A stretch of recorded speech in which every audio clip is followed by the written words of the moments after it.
Bonsoir à tous et bienvenue à votre édition de 19h sur la télévision du Burkina. Un seul titre, un réseau de malfaiteurs sévissant dans les régions des Hauts-Bassins, Cascades et Boucles d'Umhoun vient d'être démantelé. Ces malfrats étaient spécialisés dans les vols d'engins à 2 roues ainsi que du bétail. Leur arrestation a permis la restitution de plusieurs engins à leurs propriétaires d'origine.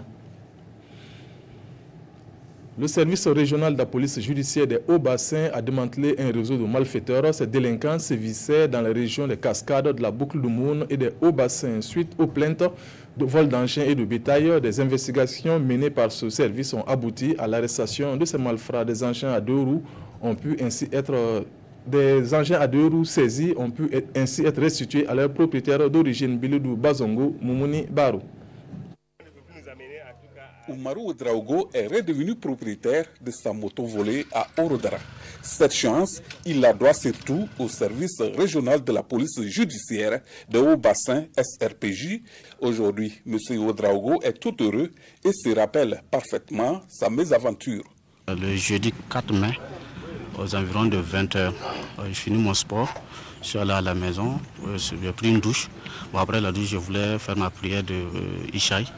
Bon, à ce moment, au moment où j'ai déposé le tapis pour prier, on m'a interpellé qu'il y a quelqu'un qui est en train de pousser ma moto en train de partir. Bon, à ce moment, on est sorti avec les voisins, on ne les a pas vus, ils sont partis. Suite à de nombreuses plaintes de vol d'engins comme celle d'Oumarou, le SRPJ a pu mettre aux arrêts des groupes de délinquants dont le premier sévissait dans les régions de la Boucle du Moun, des Cascades, du Centre et des Hauts-Bassins. Par la suite, l'enquête a pu établir que ce groupe a volé 12 motos, mais seulement 8 ont pu être récupérés.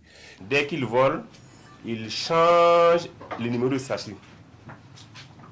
En ce temps, 1 devient 7, L devient 4, 3 devient 8, 3 devient 9, 8 devient 0. Et dès qu'on falsifie un numéro, c'est une autre moto. Ils repartent à la douane allègrement, ils font des faux papiers, parce qu'il suffit seulement d'aller avec un reçu d'achat, il dit qu'ils n'ont pas dédouané, la douane vérifie dans son fichier, la moto n'est pas déclarée dédouanée. Il redonne la moto.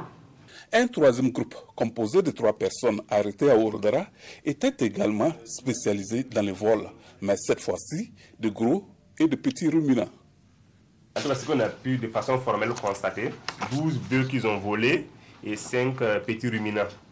Ce point de presse a donc pour objectif d'inviter les populations à collaborer avec les services de sécurité en dénonçant les individus suspects au numéro 1010, 17 et 16 disponibles 24 heures sur 24.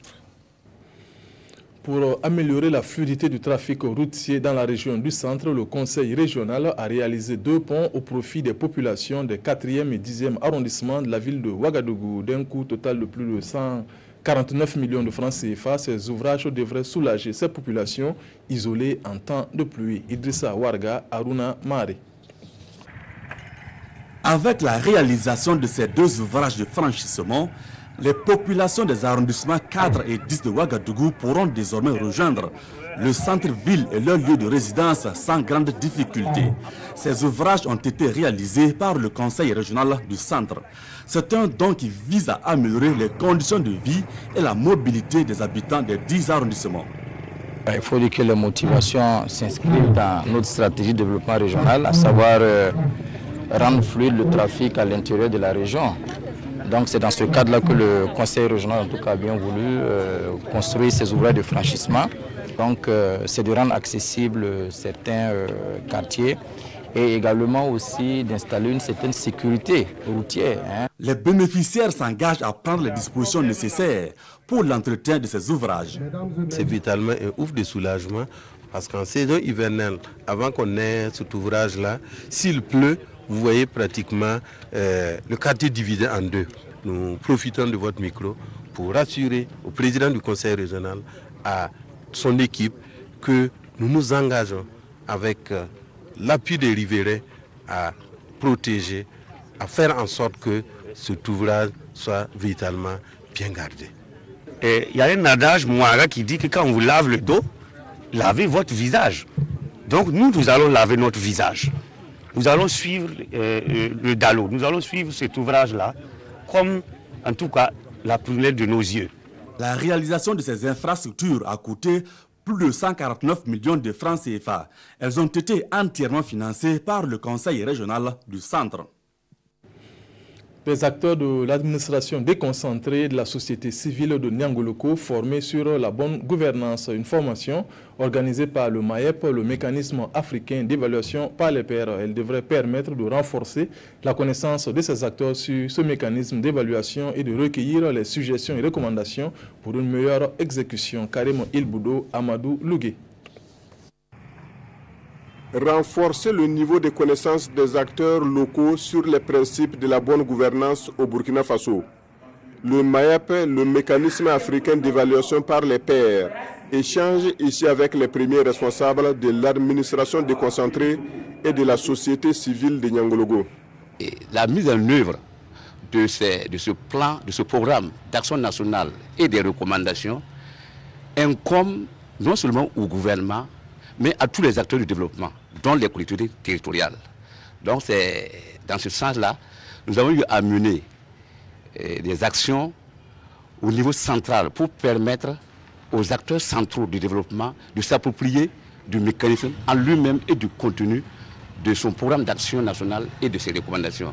Aujourd'hui, nous avons jugé qu'il était intéressant maintenant de déconcentrer ces genres de formations au bénéfice des acteurs locaux. Le processus du MAEP au Burkina Faso, quel apport pour le renforcement de la gouvernance locale est le thème retenu par cette session de formation à Niangologo.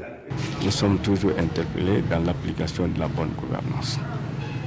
Et je crois que réunir nos populations cibles pour, n'est-ce pas, une formation dans la gouvernance et sa nécessité et ses retombées, ça ne peut être que pour le premier élu une grande satisfaction. Créé en 2002, le MAEP a pour mission principale de faire la promotion de la bonne gouvernance à l'échelle du continent. 35 pays ont adhéré à ce mécanisme d'évaluation. 17 ont déjà été évalués, dont le Burkina Faso. Une page littérature dans cette édition, Corinne en haut, Gildas en bas, est le titre d'un roman lancé ce 7 septembre à Ouagadougou. Son auteur, Edouard Nyoni, est à sa toute première œuvre, la dédicace avec Roger Bembamba et Kadi Sanogo. Corinne en haut, Gildas en bas. C'est le titre du roman d'Edouard Nyoni. Un premier livre dans lequel l'auteur aborde la problématique du sida dans le milieu des jeunes. Dans cette œuvre, l'auteur donne une place de choix à la femme pour son courage et sa force de procréation. Au cours de cette soirée dédicace, amis, parents et proches apportent leur soutien à cet écrivain pour son premier pas dans le monde de la littérature. Je ne suis pas d'accord que jusqu'à nos jours, qu'il y ait toujours des personnes stigmatisées parce qu'elles vivent donc séropositif.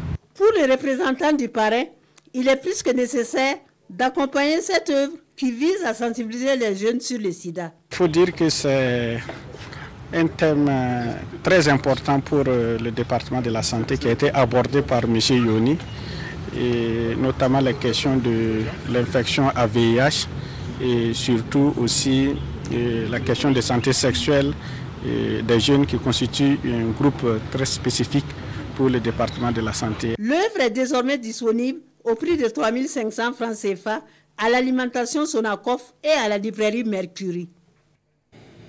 Les Nuits du Live, un nouveau concept dans le domaine musical porté par la Maison de la Culture de Bobo Dioulasso. Il vise à promouvoir les spectacles sur scène. La première de ce spectacle est prévue pour le 16 septembre prochain. C'est la substance de la rencontre entre les promoteurs de ce concept et les journalistes Ali Sagnon, Moussa Sanon. Une nouvelle manifestation culturelle à Bobo Dioulasso. Baptisée les Nuits du Live, ces initiateurs sont ici devant la presse pour expliquer les raisons mais aussi les objectifs de cet événement qui entend offrir un cadre pour la dynamisation de la création artistique, une production aujourd'hui caractérisée par une disparition progressive des prestations sur scène avec instruments au profit du playback. Au regard donc de ce constat, je dirais un peu désolant, la Maison de la Culture donc a initié dans le cadre de ses missions une série de spectacles avec des artistes musiciens chanteurs, conteurs et humoristes donc, de la place. La première nuit du live a lieu ce 16 septembre à partir de 20h sur l'esplanade de la Maison de la Culture de Bobo-Dioulasso. Elle est placée sous le parrainage du maire de la commune. Le plateau artistique pour cette première nuit, on aura, du point de vue de la musique, l'orchestre Les Messagers. Nous aurons également des contes avec M. Bamba Moïse. Et du point de vue de l'humour, nous avons retenu Gros Ventre. Au total, ce sont 8 nuits de live qui seront organisées sur les 4 derniers mois de l'année. Pour chaque nuit, le programme prévoit des prestations d'artistes, musiciens ou chanteurs, des humoristes ou encore des conteurs et slameurs. On s'arrête là pour ce soir. Le 20h, c'est avec Nathalie Kaoré. Je vous retrouve un peu plus tard pour le compte-rendu du Conseil des ministres. Bonsoir.